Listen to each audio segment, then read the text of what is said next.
ध्यान करने की ताकत, द पावर ऑफ फोकस। यह बहुत प्राचीन बात है दोस्तों। लगभग 25,000 वर्ष पूर्व प्राचीन चीन में एक ऋषि का जन्म हुआ था। उसका नाम लाओ त्सु था। लाओ त्सु अपने समय के सबसे समझदार और बुद्धिमान लोगों में गिना जाते थे। लाओ त्सु इतने ज्यादा समझदार और ज्ञानी थे कि चीन के राजा भी उनके पास सलाह के लिए आते थे। लाओ त्सु के ज्ञान की सैकड़ों कहानियां प्रसिद्ध थीं और पूरे चीन में उनका सम्मान किया जाता था। लेकिन एक बार ऐसा कुछ हुआ कि लाओ त्सु भी भन्न गई। उस दिन व्यापारी ने लाओ त्सु की ऐसी क्या परीक्षा ली कि लाओ त्सु भी परेशान हो गया। नमस्कार दोस्तों, स्वागत है आपका हमारे YouTube चैनल में। हम हर दिन नई नई ज्ञान की और मोटिवेशनल कहानियां अपने चैनल पर लाते रहते हैं। अगर आपको हमारे चैनल की कहानियां पसंद हो तो हमारे चैनल को सब्सक्राइब करना न भूलें। इससे पहले कि आप कहानी में खो जाएं, कमेंट में नमो बुद्धाय लिखकर कहानी को पूरा सुने। चलिए कहानी पर वापस आते हैं। ऐसा ही कुछ हुआ एक बार एक व्यापारी राजा के दरबार में आया जिसके पास 2 फूल थे। उसने राजा के सामने शर्त रखी कि यदि राजा पहचान ले कि कौन सा फूल असली है और कौन सा नकली, तो वह ये दोनों फूल राजा को भेंट कर देगा और साथ ही उसकी आधी संपत्ति राजकोष में जमा हो जाएगी। लेकिन यदि राजा ने नहीं पहचाना तो राजा को उतनी ही रकम व्यापारी को देनी होगी। उसकी शर्त सुनकर सभी दरबारी हैरान थे। राजा ने भी शर्त स्वीकार कर ली। अब राजा के सामने 2 फूल लाए गए जिनमें से एक असली था और दूसरा नकली।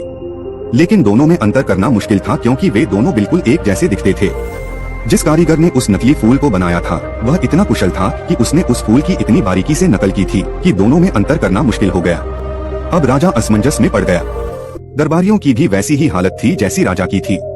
धीरे धीरे यह बात पूरे प्रदेश में फैल गई कि व्यापारी राजा की परीक्षा लेने आया है और राजा उलझन में पड़ गया है। जैसे ही राजा मुसीबत में पड़ा उसने लाओ त्सु को याद किया। उसने लाओ त्सु को निमंत्रण भेजा क्योंकि लाओ त्सु की बुद्धिमत्ता के किस्से मशहूर थे, तो व्यापारी भी थोड़ा घबरा गया।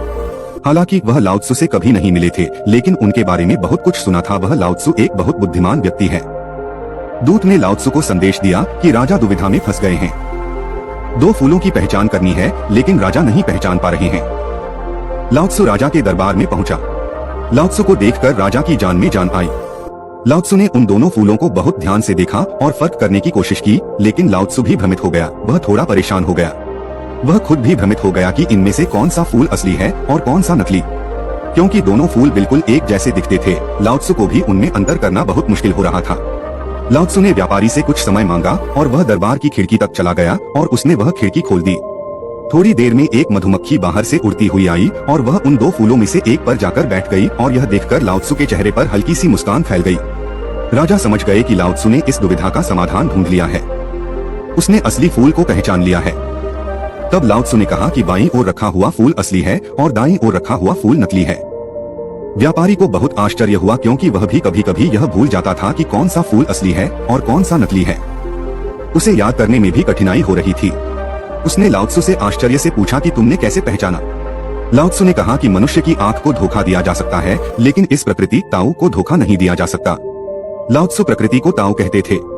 इन फूलों को देखकर कोई भी व्यक्ति अपनी आंखों से धोखा खा सकता है, लेकिन मधुमक्खी को धोखा नहीं दिया जा सकता। मधुमक्खी हमेशा असली फूल पर आकर बैठती है। तो दोस्तों, यह थी लाओ त्सु की बुद्धिमत्ता के बारे में एक छोटी सी कहानी। यह कहानी हमें सिखाती है कि अगर हम ध्यान दें तो कई बड़ी समस्याओं का समाधान हमारे आसपास ही छिपा होता है। दोस्तों, मुझे आशा है आपको यह कहानी पसंद आएगी और यह कहानी आपके जीवन की दुविधा को सुलझाने में आपके काम आएगी। अगर आपको यह कहानी पसंद आई हो तो वीडियो को लाइक करें और चैनल को सब्सक्राइब करें। कहानी को अपने दोस्तों के साथ शेयर करना ना भूलें और अपने महत्वपूर्ण विचार कमेंट सेक्शन में जरूर रखें। धन्यवाद।